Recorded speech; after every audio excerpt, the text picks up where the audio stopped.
नमस्कार दोस्तों, मेरा नाम है विमल सिंह। बालाजी स्टडी अड्डा में आप सभी का स्वागत है।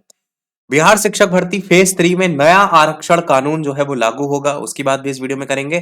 साथ ही साथ आपका हजारों अभ्यर्थी ऐसे हैं जो कि आपका 3 और 5 की लिमिट के बीच फंसे हुए हैं, उनको लेकर के यहाँ पर 2 और अवसर जो है वो मिलने की संभावनाएं बनेंगी, वो भी यहाँ पर हम बात करेंगे। सबसे पहले न्यूज की बात करते हैं तो पटना से है।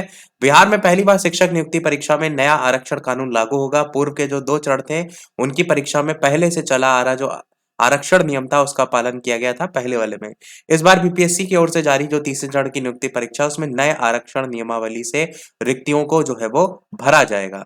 और आयोग के सचिव रवि भूषण ने ये बताया कि बिहार में पहली बार शिक्षक नियुक्ति परीक्षा में नए आरक्षण नियम का पालन किया जाएगा। हालांकि सबसे पहले जो था कृषि विभाग, उसके अंतर्गत आई जो रिक्तियां थी उनमें नए आरक्षण नियम के अनुसार आवेदन लिया गया था। इस समय आपको पता है उसमें लगभग 50,000 के कुछ करीब आवेदन आए हैं। इसका लाभ जो है वो आरक्षित श्रेणी के वर्ग में आने वाले अभ्यर्थियों को जो है वो मिलेगा। मतलब जो भी बिहार के कैंडिडेट हैं उनको इसका सबसे ज्यादा लाभ मिलेगा। ये चीज हम ऑलरेडी पहले डिस्कस कर चुके हैं। किसको कितना आरक्षण मिलेगा, तो नए आरक्षण नियमावली के हिसाब से जो ईबीसी के अभ्यर्थी हैं उनको 25%, एक जीरो एक्स्ट्रा लगा हुआ है। पिछड़ा वर्ग के जो अभ्यर्थी हैं उनको 18%, एससी को 20%, एसटी को 2% और आर्थिक रूप से जो कमजोर वर्ग के अभ्यर्थी हैं उनको 10% का लाभ जो है वो मिलेगा। अगर आप इन सभी का टोटल करेंगे तो लगभग 75% यहाँ पर आपका निकल करके आएगा, जो कि आरक्षित श्रेणियों में आपको देखने को मिलेगा। अब यहाँ पर जो अनारक्षित है उसको किसी भी प्रकार का इसका लाभ नहीं मिलेगा। मतलब बिहार के बाहर के जो कैंडिडेट होंगे उनको किसी भी प्रकार का इसमें लाभ नहीं मिलेगा। जानकारी के अनुसार इस बार 87,000 रिक्तियों में सबसे अधिक रिक्तियां उच्च माध्यमिक में आने की संभावना जो है वो देखने को मिल रही है। राज्य में सैकड़ों विद्यालय हैं, उनको उत्क्रमित करके उच्च माध्यमिक में बदला गया है और इनमें शिक्षकों की कमी है। सबसे जो कम रिक्तियां हैं वो पहली से 5वीं में आने की उम्मीद है। पीआरटी में सबसे कम रिक्तियां। आवेदन आपका 10 से लेकर 23 फरवरी तक जो है वो लिया जाएगा, ये आपको ऑलरेडी पता है।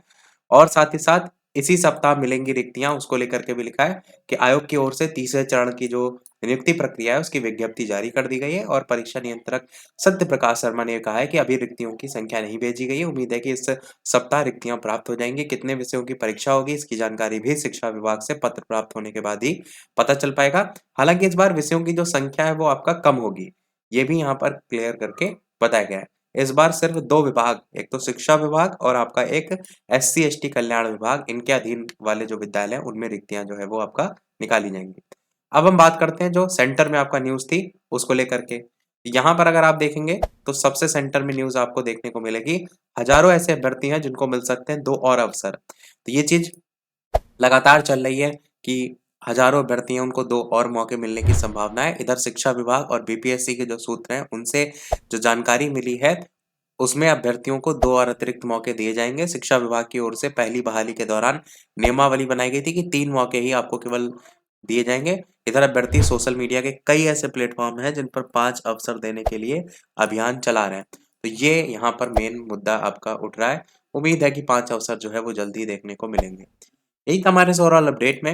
वीडियो लाइक शेयर सब्सक्राइब अवश्य कीजिएगा। मिलते हैं अगले अपडेट में, तब तक के लिए सभी को नमस्कार, जय हिंद।